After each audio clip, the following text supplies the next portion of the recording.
Hello. Morning, everybody. I'm Frank Martinez, Policy Director here at Southern California Association of Nonprofit Housing, SCAM. I'm very happy to be with you all today to introduce our special guest, Professor Katherine Levine Einstein from Boston University. And I'm very particularly happy for two reasons. The first, back in college, I was an economics major. One of the lingering effects of that is that I am a regular listener to Econ Talk, the podcast. About a year and a half ago, I heard a guest come on, Professor Einstein, and I immediately thought to myself, her work is so relevant to the work that SCAMP members do in building affordable housing and trying to build affordable housing that we have to have her on. So I'm glad to make that happen. And the second reason is that I soon found out that Professor Einstein is like me from Milwaukee, Wisconsin originally. And not only that, but we went to the same high school and she was in the same class as one of my brothers. So I'm always happy for a hometown connection. Very brief bio about Professor Einstein. She went to Yale for college, got a PhD at Harvard, and is now a professor at Boston University. She wrote a previous book on disinformation and how they affect democracies, something that is probably even more relevant now than when the first book first came out. But she's here today to talk about her recent book, Neighborhood Defenders. As you all know, some of the biggest obstacles that you face in trying to build affordable housing are restrictive land use and neighborhoods where the people who live there, often homeowners, don't want their neighborhoods to change for one particular reason or another. What Professor Einstein's work does is it takes a careful look at those two and shows how systematic they are and how they interact with each other and amplify each other. Professor Einstein, thank you so much for being with us this morning. I'm going to hand it off to you and look forward to hearing about your work and how it particularly affects us here in Southern California. Thank you so much. Thank you so much for having me. It's great to be here. And so I'm going to share my slides here. All right. Okay, can everyone see that okay? Good. All right, awesome. So I'm going to talk with you guys a bit today about both my book and some updated research about land use regulations and how they shape the production of new housing. And where I want to start is actually this just lovely abandoned warehouse in Porter Square, the Porter Square neighborhood of Cambridge, Massachusetts. So right near a mass transit stop and one of the hottest real estate markets in the country. So in 2015, a developer purchased this abandoned warehouse. And what he wanted to do was convert this warehouse into 4 condominium units, each of which had 1 parking space. Because he was proposing converting a commercial use into a residential use, he found himself before the Cambridge Planning Board in order to receive a special permit. And so the hearing started, as I'm sure many of you have gone through and are very familiar with the developer presenting his plans, describing the project. The planning board then asked a series of sort of technocratic, but largely pretty supportive questions about the project and how it fit in with Cambridge's broader housing goals. Because you have open meeting laws and because of public engagement requirements, after this presentation, proceedings were then turned over to members of the public who had an opportunity to comment about the development. And here are some of the things that members of the public had to say. Some of them were worried about insufficient parking, despite the fact that this development was 1 block from a mass transit stop. Others were concerned about density. One who was a lawyer actually came prepared with handouts describing how the planning board was misinterpreting Cambridge zoning law in reviewing this particular proposal. After hearing from members of the public, the planning board was considerably less supportive and more concerned about the project. They told the developer that they wanted him to go back and talk to the neighbors and come back in a few months with a revised proposal. So the developer did so. He goes back and he talks to the neighbors and he comes back in a few months with a development proposal that was now 3 condominium units, each with 2 parking spaces. And at this point, the project is approved. And so there are a couple of different ways about looking at this little neighborhood meeting and its impact on housing. One interpretation is that this is really desirable, and this is the kind of back and forth that we need to have with neighborhoods, and it's producing better outcomes for the community. A second interpretation is that this was an opportunity for a small group with strong views to have an outsized impact on housing development. You might say, like, who cares about this? What does it really matter that it went from 4 units to 3 units? But when we start to think about this process repeating itself thousands of times over across the country, you can start to see how this would have a marked impact on the housing supply. And so these meetings were the subject of our book. We spent years digging into these types of community meetings and trying to understand sort of what they meant for democratic representation and what their impact was on broader conversations around housing. And what we just to give you all a bit of background to sort of why we thought these meetings were so important is virtually every single development that involves the construction of more than 1 unit of housing will find itself before a planning and zoning board in most American cities and most American neighborhoods because of the way that land use regulations are structured. And as part of those meetings, neighbors and abutters are officially invited to participate in the housing development process. This process often explicitly empowers neighborhood associations, neighborhood councils, and property owners. Indeed, this sort of empowerment of homeowners is actually part of a broader trend in American politics to prioritize the political interest of homeowners. So in another more recent project, a colleague and I actually dug into the extent to which American voting laws prioritize homeowners. And we looked to see across states for the entire period of American history, whether they had property requirements for voting. And one of the really intriguing things that we found was that in local elections, those property requirements persisted in many places until 1968, when they were ruled unconstitutional.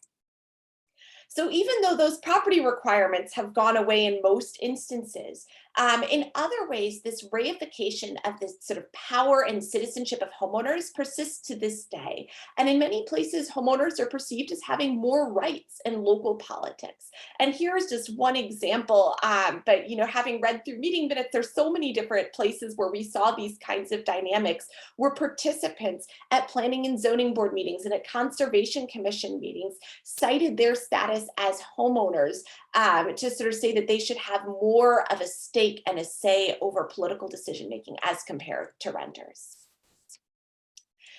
So to study community meetings and to really understand and dig deeply into what goes on in planning and zoning board meetings, we conducted the first systematic empirical evaluation of who participates in these meetings and what they say at those meetings. So we downloaded all planning board and zoning board meeting minutes from 2015 to 2017 from 97 cities and towns in Massachusetts.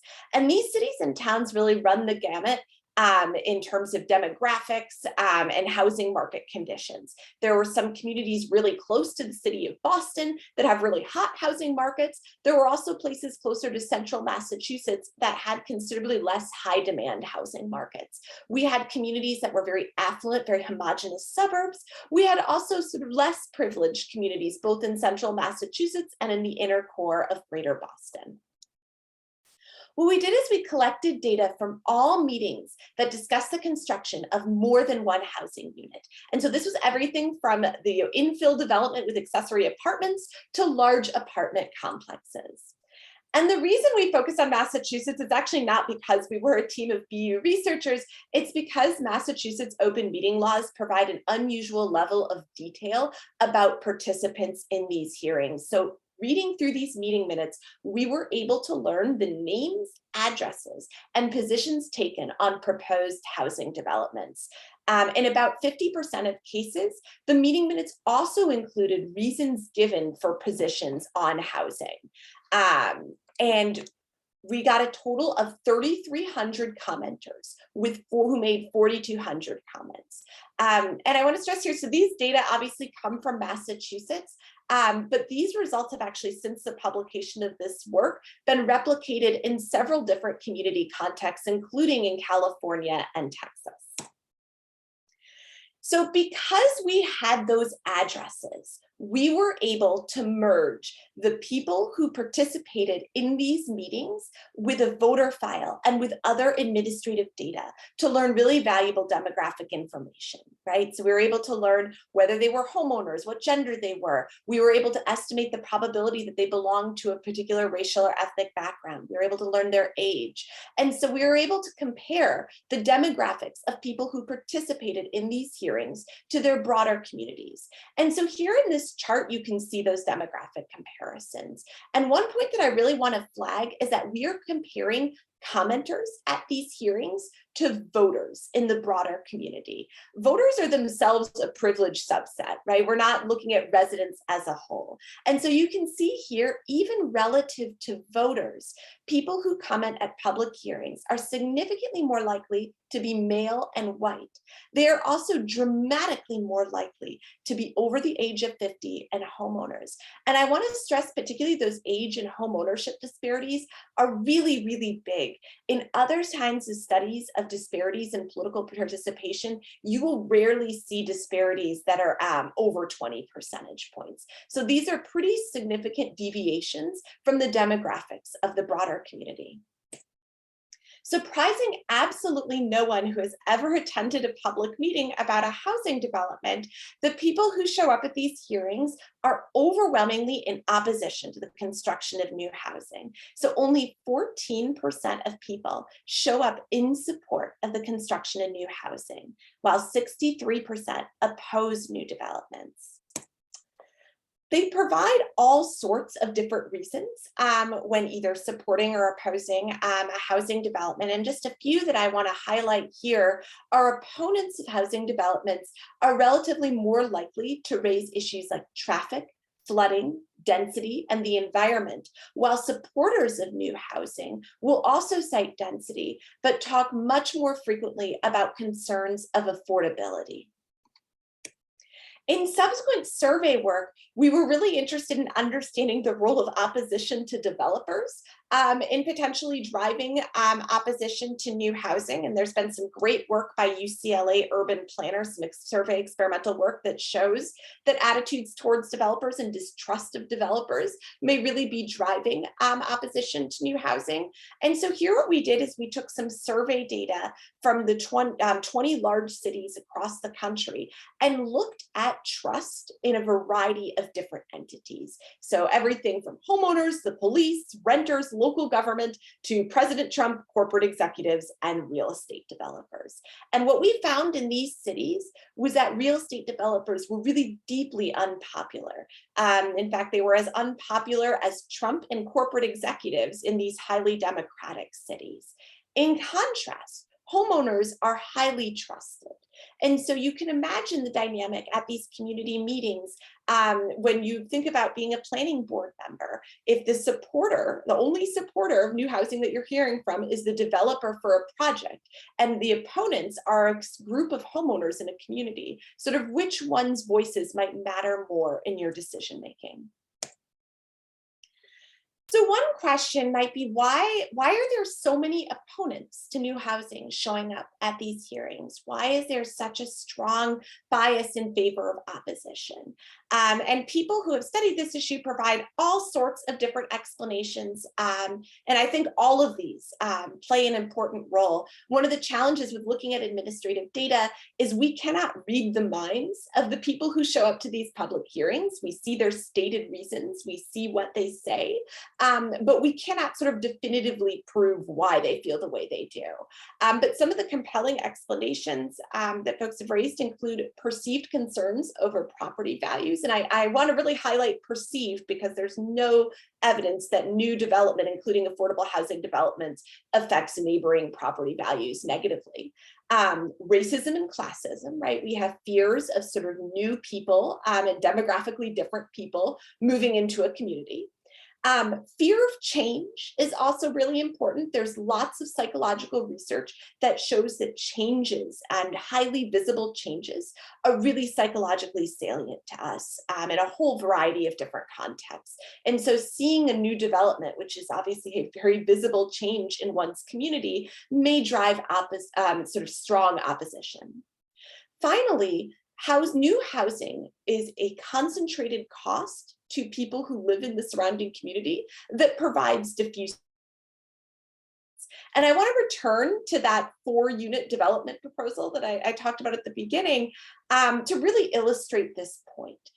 So that 4-unit development presents a number of concentrated costs to folks who live in the immediate surroundings, right? They have to deal with construction noise. They potentially have to deal with a very highly visible change to their community. They have to deal with construction vehicles parking on their street and potentially making it more difficult to park. These are a series of, maybe some of them are annoyances, maybe some of them are more than annoyances that those neighbors have to disproportionately bear.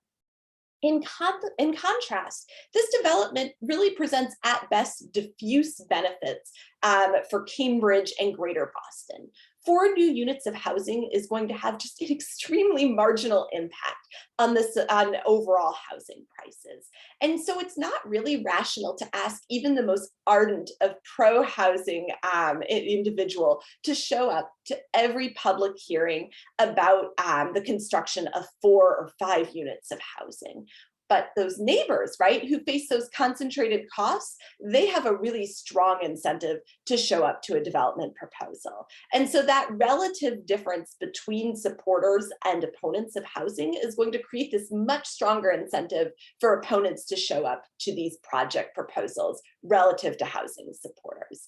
And so what this can do, if we think about this in the aggregate, is it can really lead to inconsistencies between stated political ideologies and attitudes towards local housing in many left-leaning communities. And here I just include this image, which has made the rounds on social media and is on one of my regular driving routes about a local affordable housing development that has encountered deep opposition in the community of Weston among some otherwise fairly liberal folks. So what this means, again, sort of taking a step back and thinking about its broader impact on regional housing markets, is that advantaged people and advantaged communities are more likely to show up in opposition to the construction of all types of new housing. So in our empirical research, we looked at both market rate developments and affordable developments. And we found that opposition was pretty consistent across project types. People had strong opposition to large developments and small projects. They had strong opposition to both affordable developments and market rate developments. And so what this means, right, when we have these disparities in who shows up to these hearings, is that advantaged places are largely protected from development, leaving less advantaged places more vulnerable. And this affects coalition building politics, especially in big cities and high-cost states. So this has been a huge issue in Massachusetts and a huge issue in Boston, and it's been a really big issue in California and the cities in California facing crippling housing crises. So wealthy areas are better able to organize and to oppose housing. And developers know this. So as part of our research, we interviewed lots of developers to ask them whether they strategically avoid communities and neighborhoods where they know they're going to encounter lots of opposition. So they avoid these communities. And instead, they go to communities where they anticipate there being less opposition and where the land use regulations permit them to build more. And so gentrifying areas, because of these political dynamics, end up bearing the brunt of development pressures. And this makes them understandably reluctant to endorse city or state level solutions that are oriented towards market rate housing. So, after writing this book and presenting this research in a variety of different policy contexts, we were asked over and over again, okay, what can we do about this? This is really disheartening. What can we do to address this? And so we did a whole series of follow-up studies to try to understand sort of how we can reform these processes. But sort of taking a step back before getting into some of these smaller reforms that we're going to talk about, our overwhelming takeaway is that reviewing things on a project-by-project basis will ultimately be biased in favor of opponents of new housing. And as much as we can set land use regulations so that we are not doing these kinds of meetings for every single new housing development, we can sort of move away from some of these deep political inequalities. All right, but that said, there are a whole series of sort of smaller reforms that we've evaluated to try to understand how we can reform these processes, since obviously the politics of upzoning is really tricky. So one question we've been asked a lot is, does Zoom change this? Does Zoom help? Does Zoom change the kind of people who are in the room? The other thing I'm going to talk a little bit about is whether there are other forms of soliciting input that might be more effective. And I'll talk about some examples from Massachusetts, but also one internationally in Toronto that is being replicated in somewhat different ways in California. So when public meetings in March 2020 moved to Zoom, my colleagues and I started collecting data on who participated in these Zoom hearings. So we collected information between March and September 2020 on 790 commenters who made 1,000 comments about housing developments. And we focused on the same communities that we studied between 2015 and 2017, so we could make real comparisons between those in-person meetings and Zoom meetings in the exact same communities. And so we focused here our analysis on the 76 cities and towns that had available meeting minutes during this time period. And so what we found, it was really shockingly similar. These Zoom hearings were still disproportionately men. They were still disproportionately white. And they were still overwhelmingly over the age of 50 and homeowners. So if we can take a silver lining from any of this, it is that Zoom didn't seem to create a massive barrier for seniors to participate, which was one big concern as a lot of these essential government functions moved online. Seniors were largely able to figure out how to participate in these hearings and attend them and comment.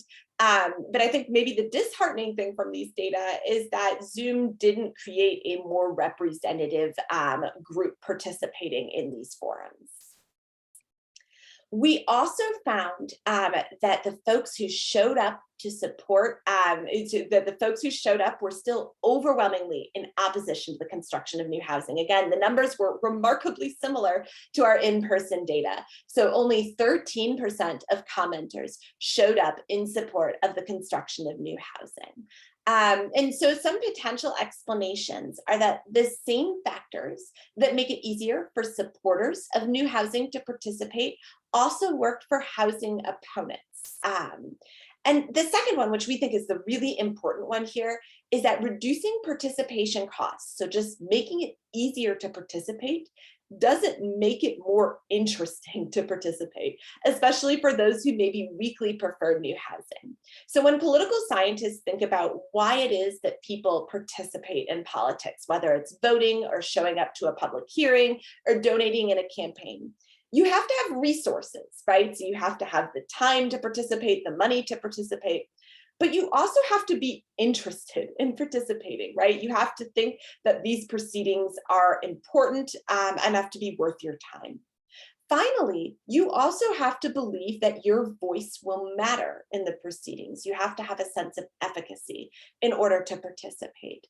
And so just moving meetings online or providing free childcare or free food at public hearings, those reduce the costs of participating, but they don't necessarily make it more interesting to participate, and they don't necessarily increase a sense of efficacy and a sense of trust in government, particularly among renters whose voices have been really marginalized in these political processes. And so again, simply making it easier to participate does not eliminate participatory disparities. And incidentally, these findings don't just apply to public hearings and Zoom at public hearings. These are results that actually shape a lot of different types of voting reforms. So there's been some empirical studies of early voting, for example, that show that early voting doesn't really reduce participatory disparities. You have to do other things to make people think that their voices matter and make them interested in participating in politics. So moving to thinking about sort of ways we can actually reform the structure of meetings and thinking about ways to potentially reform sort of rezoning processes, I want to turn to this innovative process that took place in Newton, Massachusetts over the last 3 years. So Newton, Massachusetts is an inner core suburb of Boston. It's on mass transit line. And again, it's a really affluent community and one that is really ripe for increased transit-oriented development. And so it's been a part of a multi-year rezoning process. And by multi-year, I mean over a decade. This has been a really lengthy process. Newton also has unusually organized and well-funded anti-development forces. They actually have had a super PAC that is active in their local election that supports anti-development candidates and makes robocalls to community residents. So really formidable and unusually well-organized opposition that shows up to hearings about push against things like upzoning and increased density. And so a variety of folks in Newton in community planning and community engagement really wanted to revamp the outreach process in order to reach a wider subset of the community. And so they used a whole variety of different strategies, including youth outreach at local high school and self-guided walking tours. But the place where I want to present to you some intriguing data are surveys, traditional public meetings, and equitable focus groups. And I really want to focus on these equitable focus groups because they change the dynamics of these hearings in a really interesting way. So these equitable focus groups were facilitated by community members and relevant commission committees, so things like the Human Rights Commission and Youth Commission. Planning department officials only served as note takers and asked broad guiding questions about desired community change, if any. And so what they did is they set aside focus groups for a variety of demographic categories that they saw as underrepresented in more traditional forums of participation. So this includes young people, people of color, elderly people, people with disabilities, and renters. And they actually provided Mandarin translation and site visits for Mandarin-speaking residents of public housing, since that was a large share of the rental population in Newton. And so again, focus group members volunteered to participate for a modest honorarium. They opted in on a website, and these sessions were moderated by non-city staff. One of my favorite details was that the youth session actually was moderated by an 8th grader with a real passion for planning. And again, the planning staff served as note takers. And these are data. So what we did here is we compared support for higher density housing as expressed in some of these focus groups compared with a December 2020 traditional public meeting that happened around the same time and a December 2020 survey that happened around the same time. And as you can see, across all of these different focus groups, support for higher density housing was considerably higher in these contexts than it was in more traditional public meetings. One of the results that was actually most surprising to me was that even among the elderly focus group, which is a population we found in other research that is more opposed to higher density housing, support for higher density housing among that focus group was much higher than at a traditional public hearing. The other piece I want to highlight from these data is the relatively low support for the higher density housing in the December 2020 survey relative to these focus groups. So this survey, which was conducted at the same time as the public hearing, really overrepresented homeowners and older residents of Newton when you look at the demographic crosstabs. And perhaps unsurprisingly, those residents were overwhelmingly opposed to new housing. And so we present those data too as sort of an important cautionary tale, because I think a lot of the time when folks think about how do I get more representative views on housing, I should do a survey. Surveys have to be done really intentionally with a lot of deliberate outreach. Just doing a survey isn't automatically going to get you a more representative group to participate. So one of the really cool things about these focus groups is we were able to get access to the notes that those planning staff note takers took. And one of the things that was really striking to us, getting back to the importance of this sense of efficacy, was that people felt a lot more trust in government after participating in these equitable focus groups. Some talked about how hard it was to participate at traditional public hearings, that when some voices got really loud, that they didn't feel comfortable participating when lifelong residents sort of dominated the proceedings. Others talked about how they had never been invited before to participate in local politics, even though they had lived there for more than 20 years, and how disconnected they felt from local politics. And the fact that the city directly reached out to these different demographic groups made their voices feel like they mattered more. So again, these were kind of comments came up over and over again, that these were groups that were interested in local politics, that were passionate and had things to say about new housing, but who felt like their voices were unimportant in more traditional public meetings. So anyone who's followed American politics may have anticipated this, that whenever race becomes sort of deliberately a part of politics, there's inevitably a backlash, right? When we encounter racial inclusion. And so here was is sort of the most prominent example. So the Newtonville Area Council is a powerful neighborhood association in Newton, a really electorally important one.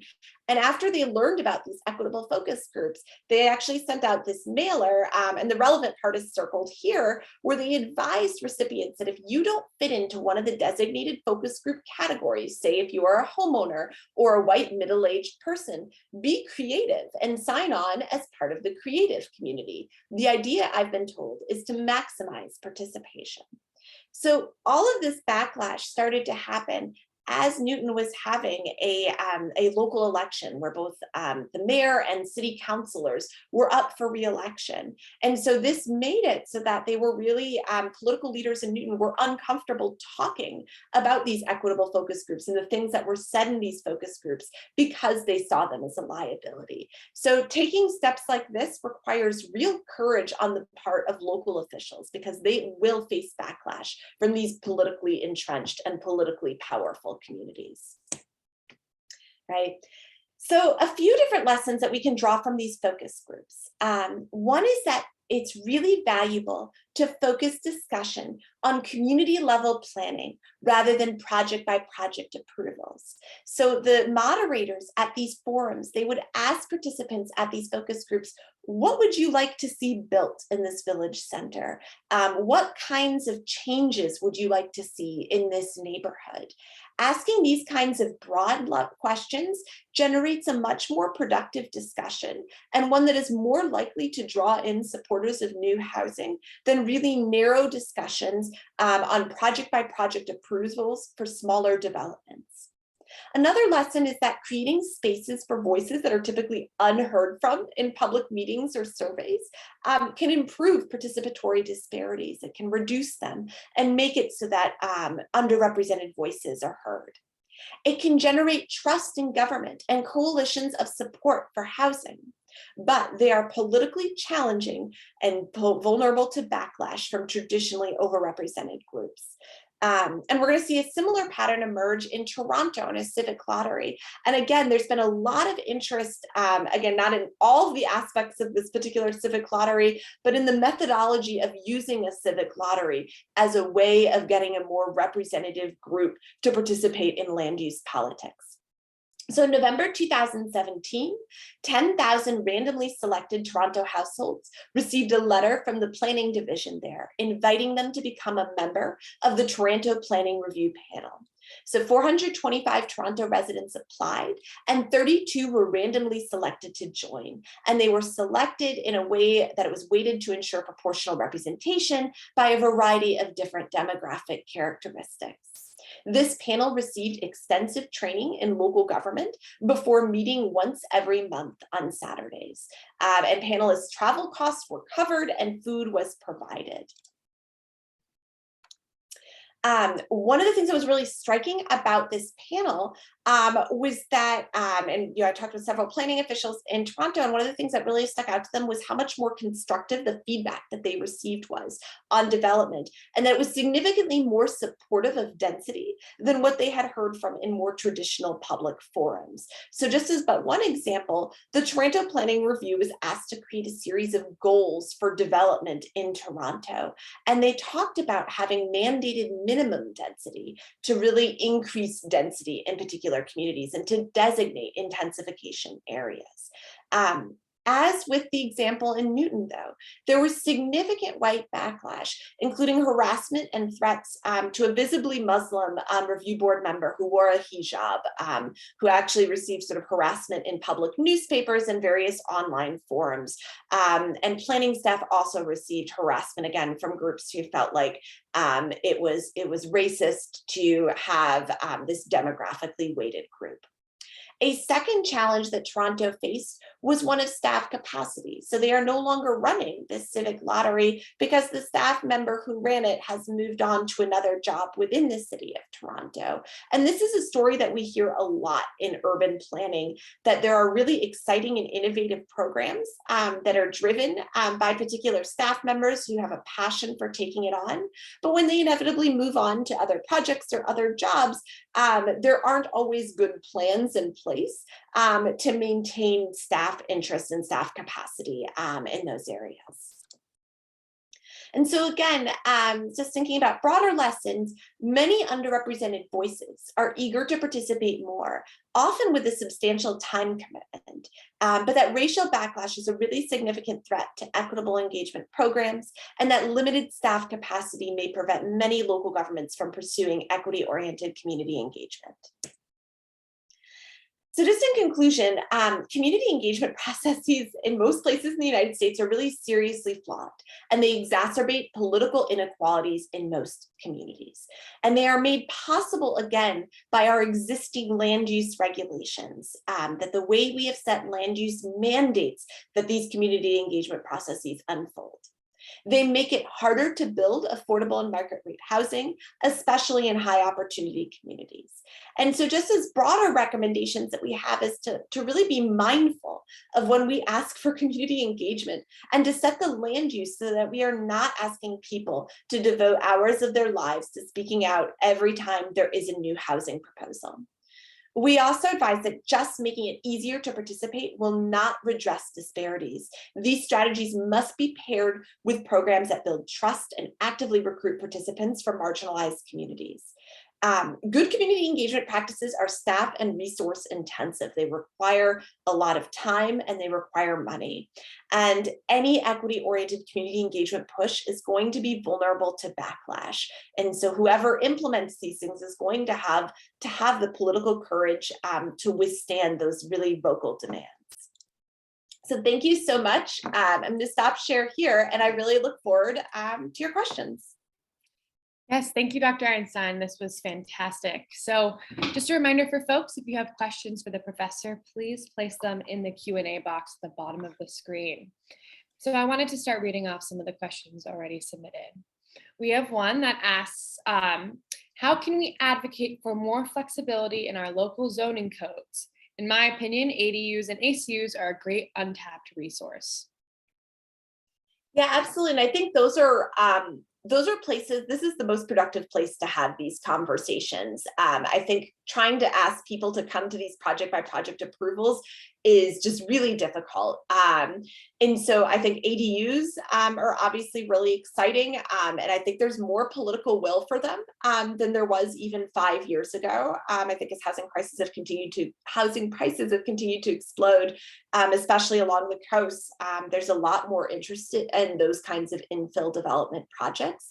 I also think we have to look at sort of other land use regulations. So one interesting thing that's come out of Minneapolis, which was the first big city in the country to get rid of single family zoning, is they actually think that what has most helped them to build more housing over the last few years wasn't getting rid of single family zoning, it was getting rid of parking minimums. And so I think this is a space where we both need more research and just more time to evaluate which land use regulations are the most effective ones to target to improve improve our ability to build more housing. People talk about floor area ratios, right, is also being really important. I think there's a lot of different land use regulations that desperately need overhaul for us to create a context where we can build more housing. When we are talking about the housing market, there is a question that was asked by Wallace saying, how will the American Rescue Plan affect the housing market? It's a little bit tangential, but a part of this conversation. Yeah, no, I mean, there's a lot of different effects. I think the thread that I'll pick up as probably having the most obvious impact are, and sort of, I think a really good and exciting thing is that there's a lot of relief funds for renters who are facing eviction and homeowners who are facing foreclosure. And so I think having those resources in place so that folks don't get displaced is really great. But yeah, I think it's too soon to tell sort of how the plan is going to affect the housing market more broadly. Now, shifting back to those focus groups or those local planning organizations, one question that we had is, in the data about trust in various representatives, were there any results around nonprofits or service providers and as an alternative to real estate developer voice, which is especially pertinent to our membership? Totally. So they unfortunately did not. I wish they had asked about broken down developers between for-profit and not-for-profit developers and asked about nonprofits more broadly. Unfortunately, they didn't in that survey. But having read, one of the things I don't know that a lot of people appreciate when we went through all these meeting minutes, we actually read them. There was no automated way to go through these. And so as someone who has personally read thousands of pages of meeting minutes, I can say that there is definitely more trust in both affordable housing developers, but I was also going to say smaller developers, that people sort of react better to more local developers and folks who are focused on exclusively building affordable housing. I think they're less likely to receive accusations of corruption or being bad neighbors or that kind of thing. But I would love to see someone more rigorously analyze that and ask that in a survey question. It's a great question. Speaking of future research on this topic, can you talk about what you're currently working on and what you're planning on doing? Yeah, so one project I'm actually doing right now is collecting information on the allocation and availability of subsidized housing across Greater Boston and looking at where it's getting built and who is able to access it. Because one of the interesting puzzles that we're seeing in Massachusetts, we've had unusually strong laws on the books since the 1970s that have made it easier to build affordable housing in the suburbs. But a lot of the time, those subsidized units don't get filled, even though we're in the midst of a really crushing regional housing crisis. And so we're digging deeper into understanding why that's happening and sort of how much of this is about the politics of those communities, transit accessibility, fair housing marketing plans, that kind of thing. So that's one project. Another project that we're looking at is about sort of how renters are treated in local politics and the ways in which their interests and preferences have really been marginalized in political decision-making. Yeah, there was a few comments in the chat box talking about what it's like to be a renter in large liberal cities like San Francisco, for example, and how renters are excluded from policymaking and don't get the same benefits as homeowners do, and just being able to stay in their homes and afford their rent. So another question that we have in the chat was, how do you feel about the push for form-based zoning over the more traditional Euclidean zoning policies?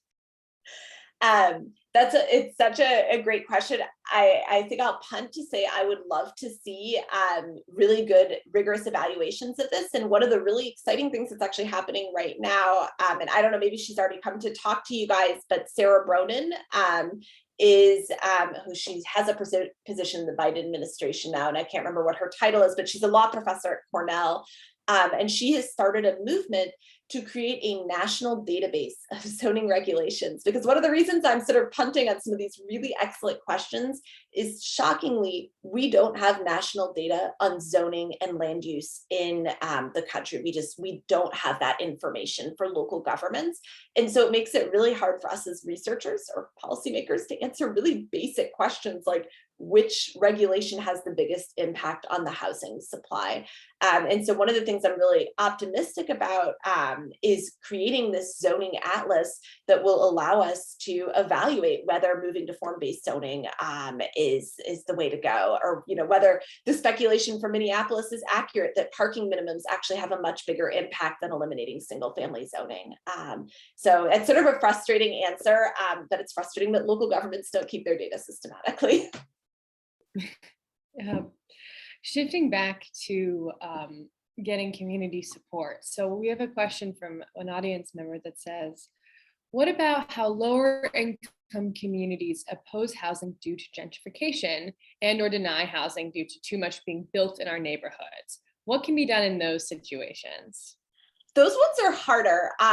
In some ways it's easier to say these like awful exclusionary suburbs and rich white neighborhoods, like they just need to get it together and allow more housing. And if they won't, then let's use state level preemption. Let's use state level rules to force them to accept more housing.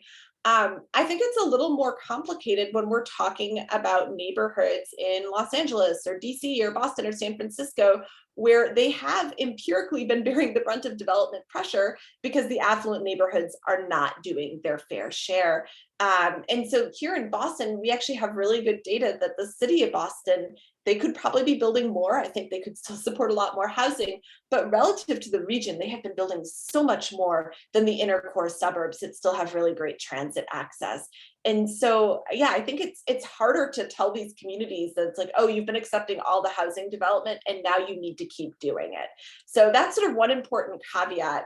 That said, there have been some economists that have gone out and done really good, rigorous neighborhood level work that shows that building new developments in a neighborhood does not actually increase the price of the rents in the immediate surrounding area. That sort of the bulk of economic studies suggest that just building something in an area isn't going to create massive gentrification and displacement. And so I do think that there is a role for sort of better information dissemination, better community engagement. But I do think there has to be a recognition that there are some communities that have really disproportionately borne the brunt. And being understanding of that. But I'm very sympathetic to the idea that I think sometimes gentrification gets overused as a concept. So I live in a suburb that is pretty privileged on most dimensions, and you will hear people here talking about gentrification. And sort of like, I don't think that's what like researchers meant when they identified this concept, that this is not the kind of community they were talking about. But it is a huge issue, and I think especially in like San Francisco and Los Angeles, that's a really significant problem. So there's a few questions in the chat that talk about changing this local process as is. And so I want to shift back to how can we have a more equitable, conversations around zoning in certain neighborhoods. So one of the questions that we saw, any recommendations for laying a foundation in our department's jurisdictions that participants' voices will be heard before we begin an engagement process? Wanting to avoid asking people, especially first timers, for their input, than having a disappointing experience where they don't see the impact of their time and investment. So how can we do these more local level focus groups or what have you efforts? And it kind of in conjunction with that, how do we eliminate the requirement to garner feedback on the design scope of affordable developments from community members? So kind of two sides of the same. No, those are such great questions. And I think one of the things that was sort of disheartening to me in seeing this Newton example, I got so excited when I analyzed these data, because as I read through them, again, I've read through so many meeting minutes, and this was the first one I'd ever read where it was just the bulk of people there were pro-housing, really interested in inclusivity, in sort of environmentally oriented, transit-oriented development. So that part was incredibly heartening. But then what was disheartening was that Newton basically buried the focus groups for 6 to 8 months because of electoral pressures. And I sort of imagined, what that would feel like if you were a renter or a young person who participated in one of these hearings, and this was like the first time you participated in local politics, and then you watched this backlash happen, and you watched essentially nothing come of your participation. So I do think it's really important for governments to have a long-term plan for sort of a real commitment to saying, we're going to do these focus groups, and then we're going to take these insights and include them in our zoning. In terms of this other question, sort of how do we build coalitions of support for things like more dense zoning, upzoning, accessory dwelling units, whatever it is that you think is the most effective strategy. I think having lots of community conversations so it doesn't come as a surprise to people is really good, like really building a movement in support of these projects. I've been really shocked over the last 5 years at how much more support there is for things that I would have thought were unthinkable in communities, like ending single-family zoning. In the suburban community, we came within a few votes in our local town meeting, which is the legislative structure here, for abolishing single-family zoning. And I couldn't believe that we almost got a majority of people to do that. And I think it came from a really great, well-organized group spending a lot of time on community education and really talking with people, listening to their fears and anxieties, and sort of talking them through how ending single-family zoning wouldn't immediately unleash a torrent of development into the community. Yeah, and so going along with that and touching upon a question we just got from Daniel about some of the messaging that you've seen success is being successful in these efforts. So I would love to hear what were some of the key points that got folks on board with ending single family zoning, but also when it comes to NIMBYism in general, how can you make the suggestion that actually by building, it will better your community and even your property value in some ways?